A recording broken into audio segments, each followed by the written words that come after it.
بیڑا غرق کر دیا جہاد کا اس تصور نے۔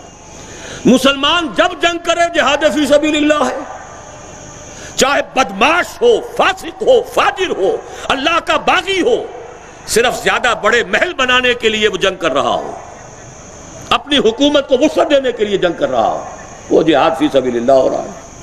اپنی بیویوں کے لیے تاج محل بنانے کے لیے جنگ کر رہا ہو، وہ جہاد فی سبیل اللہ ہو رہا ہے۔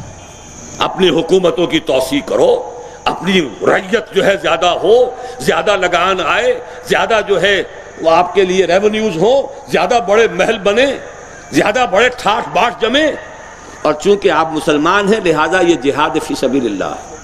کس نے یہ ظلم کیا ہے؟ دوسروں کو کیا دوست دے رہے ہیں؟ کسی اور سے کیا شکوہ ہے کہ باما ہرچے کرد آشنا کرد؟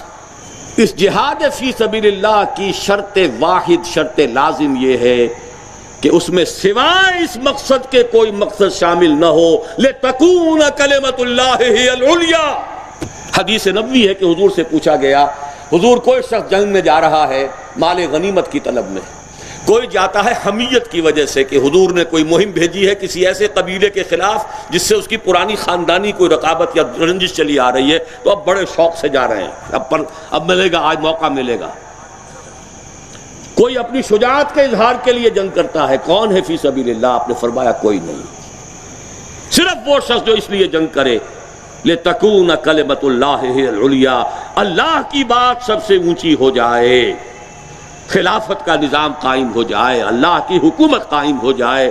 اس کے سوا کوئی شے نیت میں آ گئی، اخلاص نیت کو زیرو سے ضرب دے کر زیرو کر دے گی۔